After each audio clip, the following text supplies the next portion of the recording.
Picture this. The connection feels electric. The intimacy is deep, and for a moment, everything feels safe and perfect. Then, suddenly, a shift. The warmth is replaced by a cool distance. The person who wanted you closer than anyone now seems to be pushing you away, leaving a trail of confusion and hurt. Why does this happen? Why do some people seem to sabotage the very love they desperately desire, creating a painful cycle of push and pull? This is the paradox of the fearful-avoidant attachment style, and understanding it is the first step toward healing. In the landscape of human connection, some relationship dynamics are particularly complex. One of the most intricate is being in a relationship with a person who embodies that very paradox. They deeply crave intimacy, yet simultaneously fear it. This push and pull dynamic is the signature of a fearful-avoidant attachment style, also known as disorganized attachment. It is an internal battle between a profound need for connection and a deep-seated belief that love is inherently unsafe. This is not a journey of blame, but one of compassion and understanding. This guide is designed to illuminate this complex attachment style. We will move beyond surface-level advice to explore its deep psychological roots. We will then construct a detailed, actionable framework based on 5 foundational pillars for building safety. To effectively build safety, we must first understand why the fearful avoidance world feels so unsafe. This attachment style is not a choice or a personality flaw. It is a learned survival strategy rooted in early childhood, where the primary caregiver was a source of both comfort and fear. Imagine a child whose parent oscillates between states from warm and loving to angry or neglectful. This creates an impossible situation for the child's developing nervous system. Their instinct is to seek comfort, but also to flee from the source of fear. Trapped in this approach-avoid conflict, the internal wiring for connection becomes scrambled. This early emotional whiplash hardwires the adult's inner world in 3 distinct ways. First, hypervigilance. Their nervous system is perpetually on high alert. Think of it like a smoke detector that's calibrated incorrectly. A normal, secure nervous system's alarm goes off for a real fire. The fearful avoidance alarm goes off for a real fire, but also for burnt toast, a scented candle, or steam from the shower.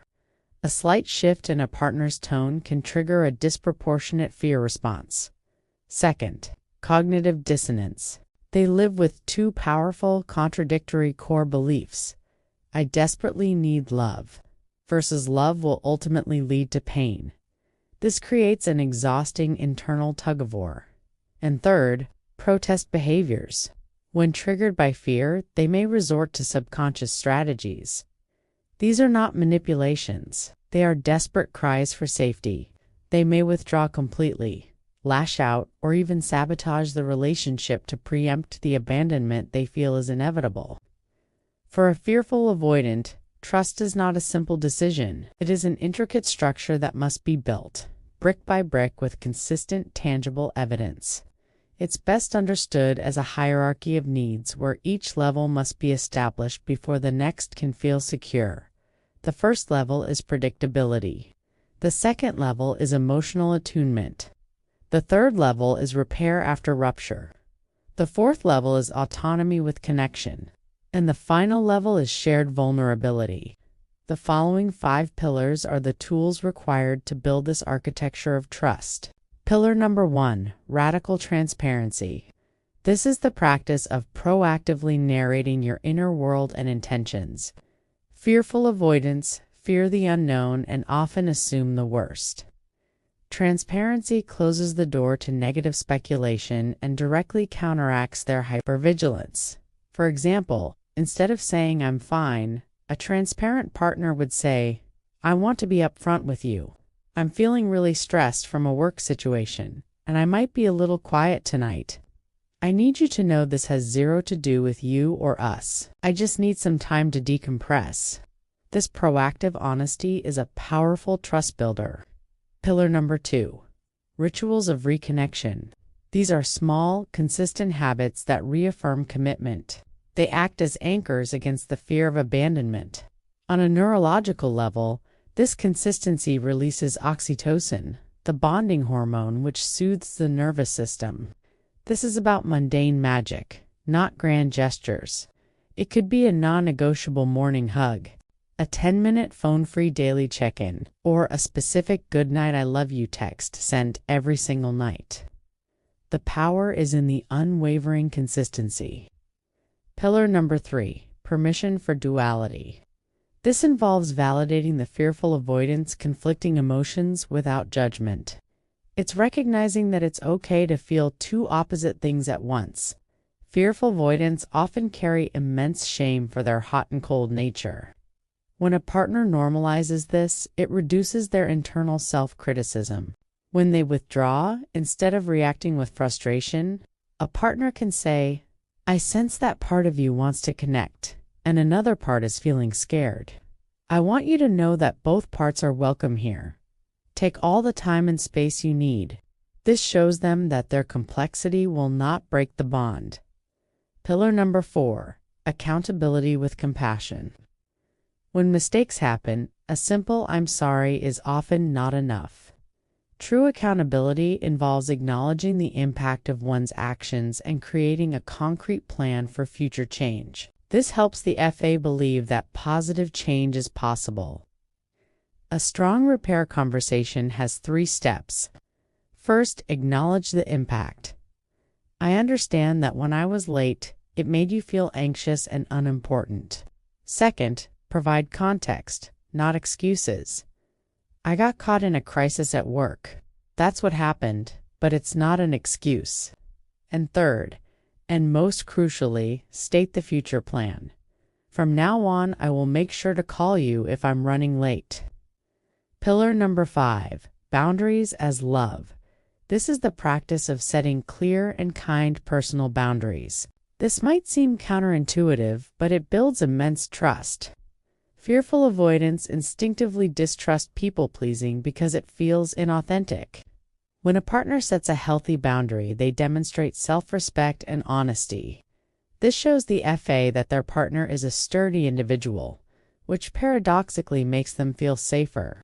You can also help them by offering choices. "I notice you've been quiet. Are you needing some space? Or would you like some company?" This gives them agency and honors their needs without shame. While a partner can create a safe environment, lasting security is a two-way street. Both individuals have crucial work to do. First, for the fearful avoidant individual, self-work is non-negotiable. This involves mapping your triggers in a journal to separate the past from the present, practicing both, and thinking to move away from seeing things as all good or all bad, and engaging in graded vulnerability, taking small, safe risks to build evidence that connection can be safe. Now, shifting focus.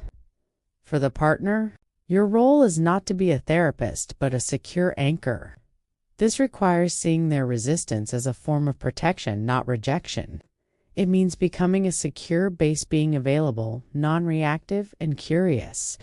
And finally, naming the relational patterns together as a team so you can fight the pattern instead of each other.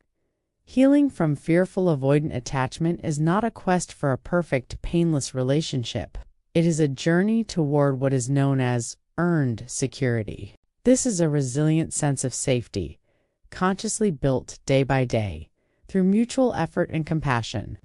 It is about transforming the subconscious belief that love is dangerous into a new, more nuanced truth. Love can be messy, uncertain, and sometimes scary, but with the right person, it is profoundly worth the risk. For the fearful avoidant, it requires the courage to take small steps toward trust. For the partner, it requires the patience to offer safety without condition. Together, this shared journey can turn a relationship from a source of fear into a powerful space of profound healing and connection. So, to wrap this all up, creating safety for a fearful avoidant partner isn't about finding a magic fix. It's about becoming a predictable, transparent, and compassionate presence in their life. It's about understanding that their withdrawal isn't a rejection of you, but a protection of themselves. And if you are the one with a fearful avoidance style, please hear this. Your desire for love is valid and your fear is understandable. Healing is about learning to hold both, to take small, brave steps toward the connection you deserve. The journey to earn security is real, and it is absolutely possible.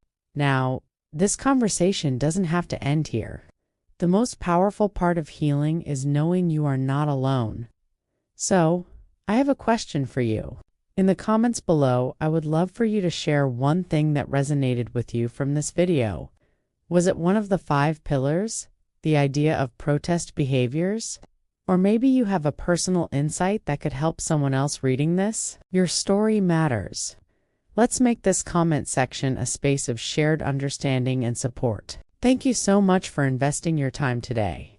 If you found this deep dive helpful and you're serious about breaking unhealthy relationship cycles and building a more secure connection, whether it's with a partner or with yourself, then you're in the right place.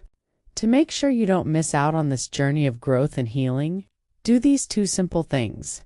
Hit that like button to let me know this content is valuable to you. And, more importantly, click subscribe and ring that notification bell.